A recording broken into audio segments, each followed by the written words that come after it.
सबको नमस्कार बच्चों। ऐसे हिंदी टीचिंग टीवी की ओर से आप सबको नमस्कार, स्वागत, सुस्वागत। आज 6th लेसन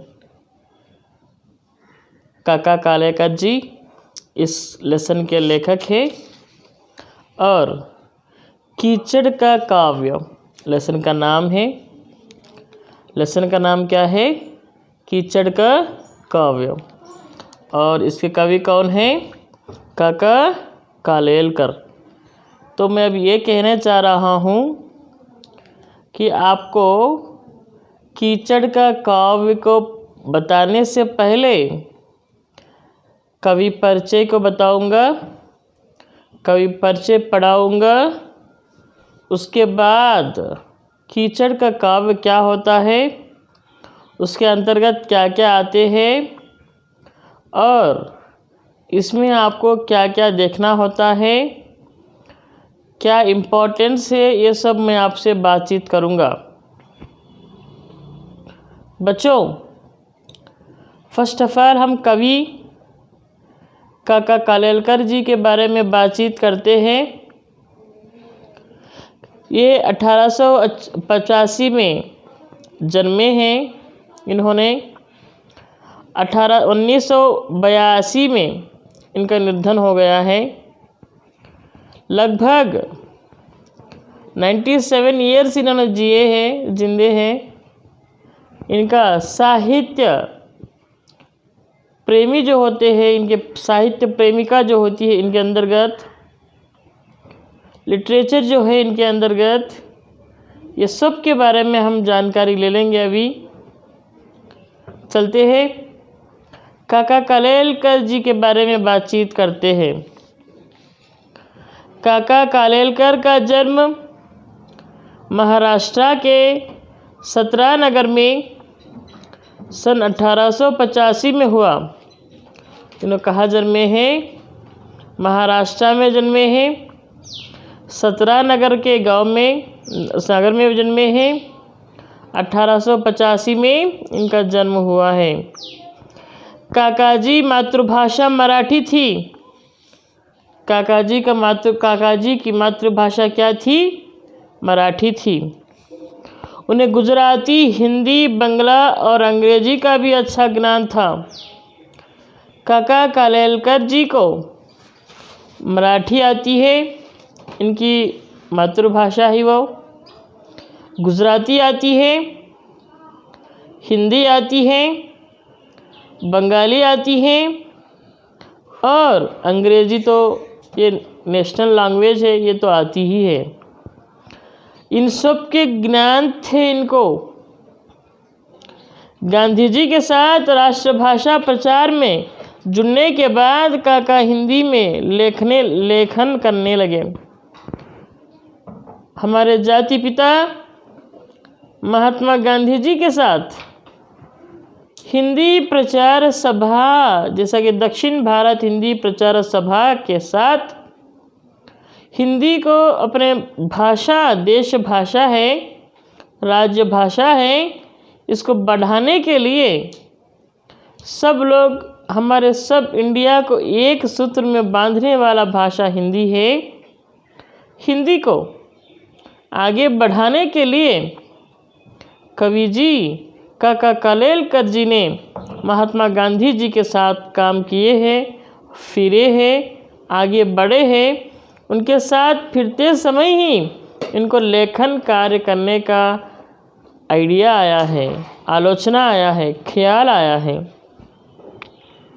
आज़ादी के बाद काका जीवन भर गांधी जी के विचार और साहित्य के प्रचार प्रसार में जुट रहे। आज़ादी के बाद 1947 अगस्त 15 को हमें आज़ादी मिली थी।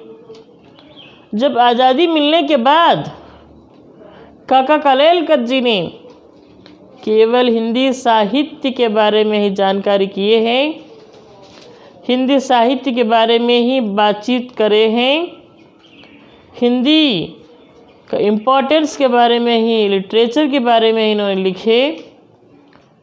तो चलिए और क्या क्या किए हैं देखेंगे। देश के प्रायः कोने कोने में, देश के प्रायः कोने कोने में यायावर की तरह भ्रमण करने वाले काकाजी काका की चर्चित कृतियाँ हैं।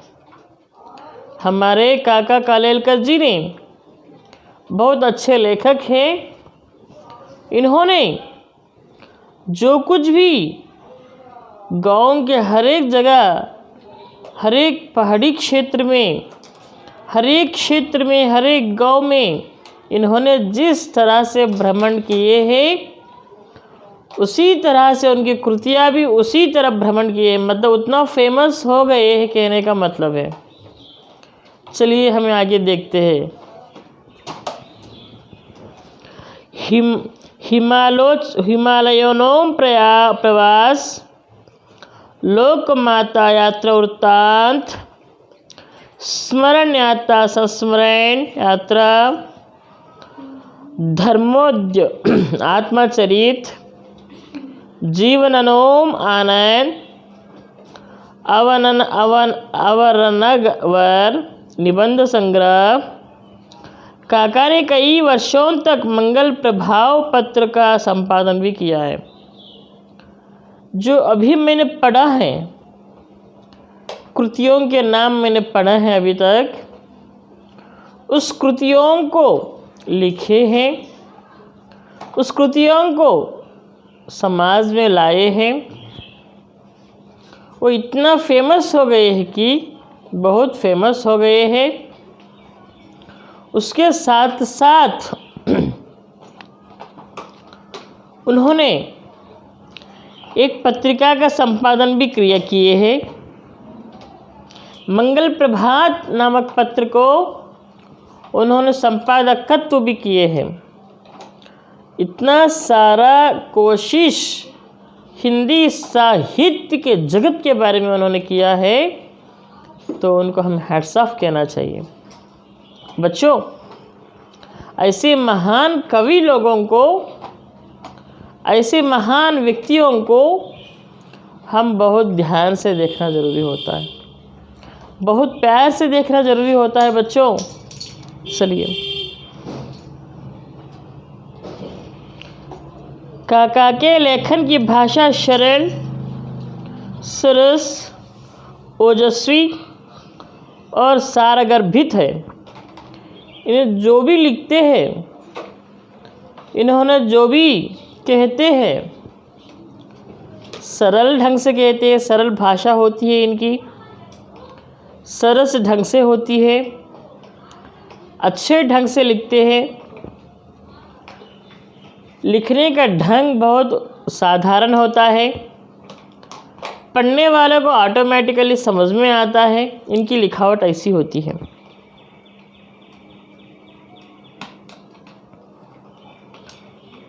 एक हिंदीतर भाषी लेखक द्वारा मूलतः हिंदी में लिखे इस ललित निबंध कीचड़ को काव्य में काका ने कीचड़ की उपयोगिता की काव्यात्मक शैली में बखान किया है। काका कालेलकर जी ने जो ये पाठ को कीचड़ के रूप में बखान मतलब कहा है,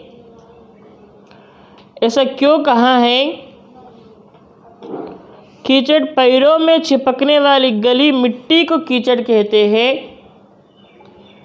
एक काव्य को इससे उन्होंने क्यों इस तरह से अपने काव्य को बखान किया है, बात किया है, वार्तालाप किया है, इसके बारे में हम बातचीत करेंगे। और ये काव्य तो आपको जानते ही हैं, किसी एक व्यवस्था, किसी एक वृत्ति या किसी व्यक्ति को शैलात्मक ढंग से प्रेरित करने के लिए, खुशी करने के लिए, एक बात को बताने के लिए तरह तरह की शैलियाँ होती है। थोड़े लोग अच्छे ढंग से बोल सकते हैं, थोड़े लोग गा के बोल सकते हैं, थोड़े लोग और दूसरे जानपद गायन में गा के बोलते हैं, थोड़े लोग नाटक करके बोलते हैं। अपना अपना अलग अलग ढंग होता है। इसी ढंग के ओर से यहाँ पर कहने का मतलब ये है, अपना काव्य को ही कीचड़ क्यों बखान किया है कवि ने, इस कविता के बारे में, काव्य के बारे में हम बातचीत करेंगे अंदर। काका कहते हैं कि हमें कीचड़ के गंदेपन पर नहीं, अपितु उसकी मानव और पशुओं तक के जीवन में उपयोगिता पर ध्यान देना चाहिए। कीचड़ एक गंदा ही होता है, लेकिन उस गंदेपन को हम आके धो ले सकते हैं।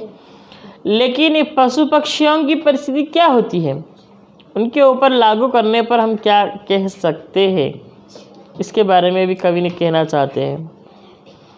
उत्तर पूर्वी राज्यों में सबसे ज़्यादा पैदा होने वाली धान की फसल कीचड़ में ही उग पाती है। कीचड़ ना होता तो क्या क्या ना होता। मानव और पशु किन नियमतों से वंचित रह जाते हैं, इसकी एक बनगी यह निबंध बखूबी दर्शाता है। कीचड़ है नहीं, श्रद्धेय है, या लेखक ही नहीं पाठक भी स्वीकारता है। देखिए बच्चों, कवि यहाँ पर एक इम्पॉर्टेंट बात कह रहे हैं। थोड़े प्रदेशों में जब कीचड़ के अंदर ही खाने वाला अन्न जो होता है धान पैदावार होता है, कीचड़ के बिना धान पैदा नहीं होता है। कीचड़ के बिना कुछ नहीं हो सकते हैं, फसलें नहीं हो सकती पानी के बिना या कीचड़ के बिना। तो इस काव्य के अंतर्गत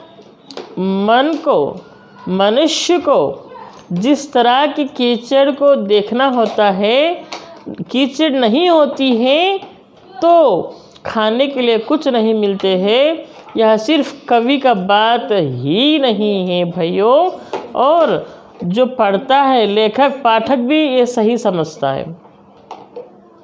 मतलब कवि ने अपने ध्यान से, अपने हिसाब से, अपने ओर से कीचड़ का महत्व को बता रहे हैं, काव्य का महत्व बता रहे हैं, खाने के चीज़ों की महत्व को बता रहे हैं। ये सारे चीज़ें जब हमें कवि बता रहे हैं तो हमें समझना चाहिए कि हर चीज़ की अपनी अपनी अहमियत होती है। हर चीज़ को हम इज्जत से देखना चाहिए, हर चीज़ को हम गौरव से देखना चाहिए, हर एक इंसान को हम रेस्पेक्ट देना चाहिए। अपने अपने हिसाब से अपने अपने आप को रेस्पेक्ट जिस तरह हम देते हैं, उसी तरह सब लोग अपने अपने हिसाब से अपने आप को रेस्पेक्ट देते हैं। हर एक को आत्मनिर्भर रहता है, आत्माभिमान रहता है। तो इसी तरह से फसलें हमें किस तरह से पिकाते हैं, उस पिकाने वाले को किस तरह से उस कीचड़ में जाकर काम करना पड़ता है, उस कीचड़ में रहकर भी अपना काम किस तरह से निपटाना पड़ता है, और किस तरह से करने पर वो कीचड़ निकल जाता है, और किस तरह से करने पर वो फसल हमारे हाथ पे आ जाता है, क्या है क्या नहीं है, हम इस पाठ के अंतर्गत हम बातचीत करेंगे। बच्चों, आप सभी लोगों को मैं कहता हूँ, काका कालेलकर जी यात्रा वृत्तांत करने में भी बहुत फेमस है, इस तरह के काव्य सृजन करने में भी बहुत फेमस है, और इस तरह के अच्छे ढंग से, सरल ढंग से अपने आप को समझाने में भी बहुत सफल है। उनको देखकर, उनके काव्यों को देखकर हम बहुत कुछ सीखना ज़रूरी होता है। ये सब कहते हुए आप लोगों को मैं कहता हूँ, कल पाठ में जाएंगे। आज मैं काका कालेलकर जी का कवि परिचय मैंने दिया हूँ। कल आगे बढ़कर इस पार्ट के अंदर जाएंगे, इस पार्ट में क्या क्या इम्पोर्टेंस दिया है उसको भी देखेंगे। आप सभी लोगों को मेरे चैनल को देख रहे हो, सब्सक्राइब कर रहे हो, लाइक कर रहे हो, शेयर कर रहे हो, तो आप लोगों को धन्यवाद। Thank you.